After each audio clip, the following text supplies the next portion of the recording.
Fala pessoal, sejam bem-vindos, começando mais um vídeo com muitas informações importantes. Mas antes, eu peço para que você se inscreva no canal, deixe o seu like e compartilhe o vídeo com o máximo de pessoas. Giro na tela e notícias a seguir.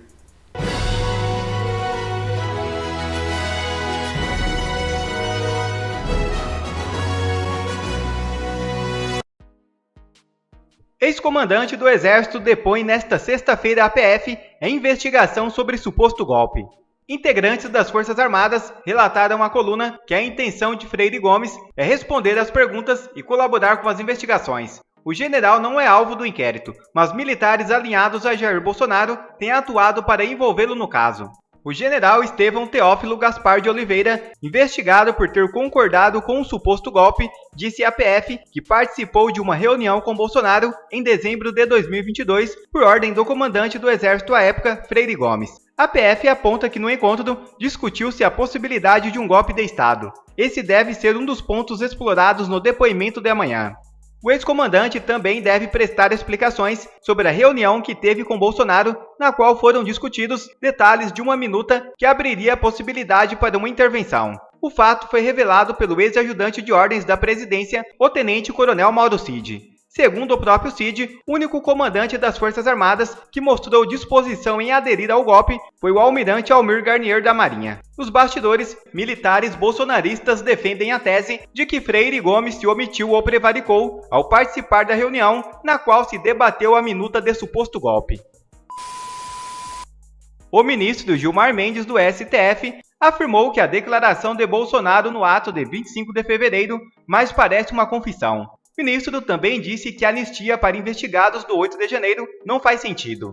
Veja o vídeo. O ministro do Supremo Gilmar Mendes comentou em entrevista ao jornal Estadão nesta quarta-feira o ato pela democracia na Avenida Paulista no último domingo. Para Gilmar Mendes, o ex-presidente Jair Bolsonaro convocou a manifestação com o objetivo de mostrar apoio público. Nós temos esses dados e por isso talvez o presidente e seus partners, assessores, decidiram fazer esse movimento para mostrar que ele continua tendo apoio popular. Eu vejo assim. E mostrar também para os seus seguidores que ele continua relevante no partido e na opinião pública. Acho que é essa a explicação. O que eu tenho dito a todos vocês que isso não muda uma linha em relação às investigações e nem muda também qualquer juízo ou julgamento do Supremo Tribunal Federal. O ministro disse ainda que as declarações de Jair Bolsonaro sobre a minuta do suposto estado de sítio que seria decretado em 2022 parecem uma confissão de que ele sabia da existência do documento. O senhor vê isso como uma confissão de que ele sabia da existência desses documentos? Parece que sim, que todos sabiam, né? E se a gente olhar aquele contexto, eu vi mais de uma vez aquela fatídica reunião, nós vamos ver que não se tratava de um grupo que estava ensaiando um domingo no parque, né? Falavam de antecipar as medidas e monitorar e ter ação em relação a esse contexto. Em suma, tudo isso sugere ações. A frase do ministro Gilmar, primeiro é uma entrevista que não há uma frase dita objetiva e direta, é sempre muito, então, parece. Mas a questão é, o ministro deveria dar uma entrevista sobre esse assunto? Juízes deveriam se manifestar fora dos autos? Esse assunto não é por demais delicado para um ministro sugerir que ele estaria quase que antecipando o voto e o entendimento dele. São questões que parecem vindas do século passado, porque a Justiça do Supremo recentemente, os ministros falam com muita frequência em entrevistas, seminários. O Supremo se tornou, inclusive, previsível. Quando tem 9 ministros, quando tem 10 ministros, porque está faltando um para ser nomeado, não é mais o caso, sabe-se que o resultado de qualquer coisa é 8-2. Se tem 11, é 9-2. Ou seja, sabe que os dois indicados do Bolsonaro votam, do ex-presidente Bolsonaro votam de uma maneira, todos os outros votam de outra maneira. sobretudo em questões, por exemplo, relativas à preservação da democracia, não no sentido real de preservação da democracia, mas sim nesse novo entendimento do que seria preservar a democracia, que tem mostrado, por exemplo, o Tribunal Superior Eleitoral e também o Supremo Tribunal Federal. Ou seja, o que mais chama a atenção nessa declaração do ministro Gilmar Mendes é uma possibilidade, uma possível antecipação de entendimento, de voto dele, quando isso, evidentemente, se isso chegar ao Supremo Tribunal Federal. Mas vale lembrar que, por exemplo, tanto em estado de defesa e a declaração do presidente Bolsonaro, falou assim, golpe com o Congresso, porque no estado de defesa, e ele fala dessa minuta, o estado de defesa é um decreto do presidente que logo após, ou seja, por ser um decreto, ele já é aplicado, mas ele tem que ser submetido logo após ao Congresso Nacional. A evolução disso que seria um estado de sítio, aí o presidente consulta os conselhos, são 2 conselhos, depois envia ao Congresso Nacional e só o Congresso Nacional é que decide se pode ou não o estado de sítio. Ou seja, você tem um trâmite democrático previsto na Constituição, tem um trâmite constitucional, melhor dizendo, previsto claramente, em que o presidente é incapaz de fazer isso sozinho, ele nem pode fazer isso sozinho.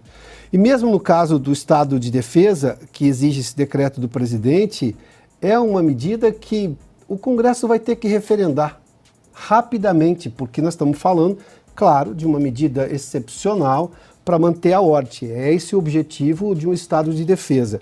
Então, o que o presidente Bolsonaro disse lá na manifestação, como também reiterou aqui durante a entrevista ao Oeste Sem Filtro recentemente, nessa semana, ele diz exatamente esse o ponto. Ou seja, não dá para fazer estado de defesa, golpe sem o Congresso Nacional. Ele está colocando golpe entre aspas, porque essa é a declaração que é atribuída a ele, ou seja, numa acusação que fazem a ele.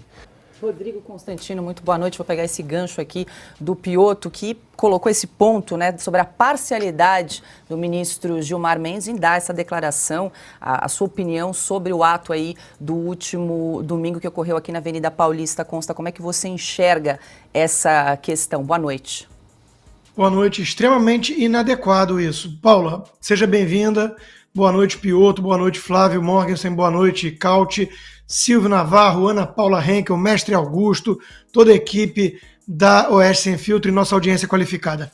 Eu ia pela mesma linha do Piotto, né? É extremamente inadequado falar fora dos autos num caso que está em julgamento. Isso é óbvio que é antecipar o voto, isso é óbvio que é emitir uma opinião que não é técnica, que não é jurídica, mas sim política, pessoal e subjetiva. Isso é algo impensável para os ministros da Suprema Corte americana. De vez em quando, um ou outro dá uma entrevista, mas nunca comenta de forma tão assertiva e direta sobre um caso em julgamento. É apenas para falar de uma coisa mais hipotética, se o Trump poderia ou não estar fora das urnas e tudo mais. Mas eles não estão julgando um caso, vão lá e falam, parece que ele confessou um crime. Isso é meio terceiro-mundista, né? Isso é bastante anti-republicano, diga-se de passagem, já que eles gostam tanto de se colocar como os defensores da democracia. É uma corte não só politizada ao extremo, como partidária ao extremo. A previsibilidade dos votos que o Piotto mencionou é por isso, é porque a gente sabe que todos aqueles ministros ali, à exceção dos 2 indicados por Jair Bolsonaro, eles são anti-bolsonaristas. Alguns já compararam Bolsonaro a Hitler e por aí vai. Então, não tem nenhum grau de isenção, de imparcialidade que se exige ou se exigiria num país sério de um magistrado de uma corte constitucional, de uma última instância do Poder Judiciário. Agora, chama atenção, né, ali na fala do próprio Gilmar Mendes, do ministro, a narrativa do golpe. Né? Não, fica claro que não era um domingo no parque que eles estavam combinando. Eles não combinaram nada. Há alguma coisa na fatídica reunião, e sobram adjetivos, né, fatídica reunião, há alguma coisa na tal fatídica reunião mostrando uma articulação para mobilizar a gente para invadir alguma coisa? Eu não vi. Se o ministro viu, e ele disse que viu mais de uma vez, eu adoraria que ele me apontasse. Nós, como jornalistas, temos interesse em ver onde é que está o batom na cueca desse golpismo, porque nós não vimos isso. Nenhum tipo de articulação, de coordenação para mobilizar soldados para invadirem prédios públicos e o STF e o Congresso ocuparem e tomarem o poder. Ninguém viu nada parecido. Então, é óbvio que é uma narrativa. Agora, essa narrativa, para responder até a pergunta excelente que o Piotr colocou no final da sua fala, né? Por que houve uma mudança tão gritante de postura do STF? A explicação está aí, né? Porque eles criaram uma narrativa de que Bolsonaro é, e ainda é, uma terrível ameaça fascista à nossa democracia, e isso justificaria todo tipo de postura mais, digamos assim, politizada ou partidária desses ministros ilustres que estão apenas resguardando, protegendo, salvaguardando a democracia brasileira.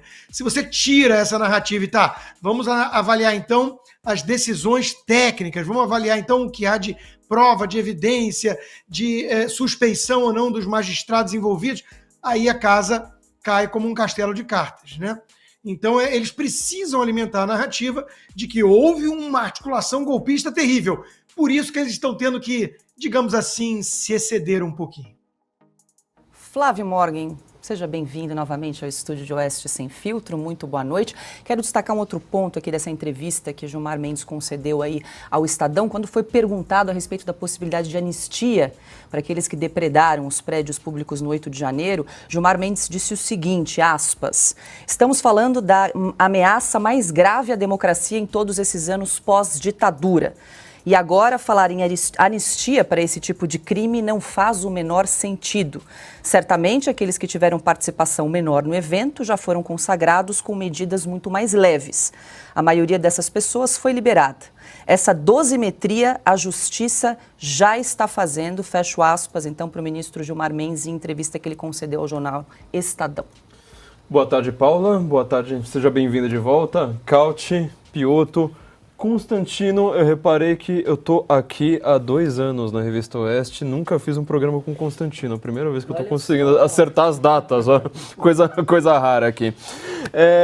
Vamos lá, em primeiro lugar, quando você fala em ameaça à democracia, você disse que foi um bando de gente num domingo, que não tinha ninguém no prédio, sem armas, sem absolutamente nada, e fazem uma violência nihilista, ou seja, ora, o Brasil tá indo pro buraco, vamos quebrar tudo ali na frente. É um crime, só que é um crime de violência. Dizer que isso é uma ameaça à democracia, ora, todo mundo foi lá, limpou no dia seguinte, vida que segue. Foi exatamente isso. Essa é a história que nós precisamos contar sobre o 8 de janeiro e sair finalmente dessa monomania obsessiva desse dia. Não teve nenhuma ameaça a nenhuma pessoa ali, ninguém. As pessoas não estavam no prédio, as pessoas não estavam em Brasília, a maior parte delas, eu sei, estavam dando risada, falando, finalmente vamos pegar os bolsonaristas. Eu acho que inclusive deve ser isso que tem nas câmeras ali do Ministério da Justiça, que o Flávio Dino até ameaçou, falar, eu vou soltar, só tô esperando o STF me liberar, e depois falou assim, sabe gente, perdeu tudo. Sabe o que devia ter ali? Ele dando risada, falando, ufa, finalmente, sabe? Pessoas estourando champanhe ali, tomando, já comemorando ali antecipadamente, exatamente como se está fazendo aqui agora. A verdadeira ameaça à democracia no Brasil foi o mensalão, foi a compra de votos, foi a concentração de poder. A segunda grande ameaça foi o petrolão, que ali envolveu tantas empreiteiras que controlam a economia brasileira, que aí o público, né, e o privado, as empresas públicas e privadas se tornaram uma única e mesma coisa, controlando totalmente o Congresso. E a terceira maior ameaça começa quando você coloca pessoas na Suprema Corte que fazem o direito narrativo. Agora eu quero aproveitar bem o que o Conste acabou de dizer. Vamos brincar de detetive. Ora, sei lá, tem uma denúncia aqui de golpe de Estado. Vamos ver, foi você? A gente tem que ver pela lei. Só que essa lei ela é escorada, a própria ideia de uma Constituição, quando você vai ler o Hans Kelsen, né, ele fala de uma norma fundamental, só que essa norma é uma norma fictícia, ela não existe, né? Ou seja, existe alguma coisa que fez a Constituição ali existir. Um evento histórico, uma guerra, a redemocratização do Brasil, né, que criou essa Constituição totalmente revanchista e já esquerdista por si. Mas o que agora está sendo substituído? Ou seja, você ignora até essa Constituição, que já é péssima, e cria uma narrativa, ou seja, não, existe uma minuta de golpe. Olha como que isso é transmitido pela mídia. Existe uma minuta de um golpe. Quando você pensa em golpe, você está pensando, então é uma ditadura, vão concentrar os poderes. Não, era simplesmente rever, estudo sobre um Estado. Como muito bem aqui explicou o Piotr, né? Primeiro Estado de defesa, depois Estado de sítio e assim por diante. Ora, um estudo que, por sinal, estava sendo encaminhado no Zap para todo mundo. Aí quando você imprime lá, fala assim, o que estão falando aí? Até nas mensagens que vazaram ali, sempre vazam para aqueles jornalistas amiguinhos deles, né? Até nas mensagens, uma delas, quando passam para um dos generais, dizem, ora, tem aqui uma história que saiu na Folha de São Paulo sobre uma minuta. E o general responde, isso é aquela coisa lá que encaminharam no Zap, era juridicamente irrelevante, nunca ninguém iria usar, não se preocupe com isso. E aí o comentário do jornalista, né? Tá vendo? Ele sabe da minuta, estávamos em risco. Justamente o pessoal estava lá dizendo, ora, isso aqui não é para ser levado a sério. Então assim, essa coisa de teria dito, parece que um juiz dizendo uma coisa como essa, como disse o Consta, é uma coisa de terceiro mundo, é uma coisa de juiz da Venezuela, entendeu? Da União Soviética, da China comunista, da Alemanha nazista, entendeu? Que inclusive alguns dos juristas ali e dos ideólogos estão sendo bastante citados de uma maneira bastante assustadora pelo Supremo Tribunal Federal. E Moraes está com os dias contados para deixar o TSE e um fio de esperança ressurge. O Tribunal Superior Eleitoral está prestes a vivenciar uma mudança significativa em sua liderança, com a ministra Carmen Lúcia preparando-se para assumir a presidência da Corte em julho de 2024, sucedendo Alexandre de Moraes. Carmen Lúcia será encarregada de supervisionar as eleições municipais deste ano. O mandato de Alexandre de Moraes no TSE foi cercado de polêmicas, principalmente nas eleições de 2022 no ano passado. Em 2 oportunidades, a Corte condenou o ex-presidente Jair Bolsonaro à inelegibilidade, o que gerou uma grande revolta popular. Sob comando de Moraes, o TSE praticamente decretou o fim da carreira política de Bolsonaro. Porém, no meio disso tudo, é importante ressaltar um ponto importante. Carmen Lúcia terá como vice-ministro do Nunes Marques, que naturalmente assumirá o TSE nas eleições de 2026. E é neste ponto que surge um fio de esperança. Uma possível ilegitimidade dos julgamentos que condenaram Bolsonaro à inelegibilidade pode ser competência do próximo presidente do TSE. Vale ressaltar também que essa possível reversão não para por aí. No Congresso, deputados estão trabalhando nos bastidores em um projeto de lei que pode anular esses julgamentos no TSE e devolver os direitos políticos de Bolsonaro. Tudo isso ocorre nos bastidores para que no momento certo seja colocado em prática. Será uma verdadeira reviravolta. Se você acredita que Bolsonaro ainda voltará a ser presidente do Brasil, deixe aqui nos comentários. E outra notícia já na tela. Urgente. Ministra de Lula não suporta a pressão e suspende nota sobre aborto até o fim da gestão. É isso mesmo. Nesta manhã de quinta-feira 29, o Brasil foi surpreendido com atualizações de diretrizes do Ministério da Saúde, recomendando que o aborto possa ser realizado até o final da gestação, especificamente em caso de estupro. O fato gerou grande revolta nas redes sociais. Diante disso, a ministra da Saúde, Nízia Trindade, não suportou a pressão e decidiu suspender a nota.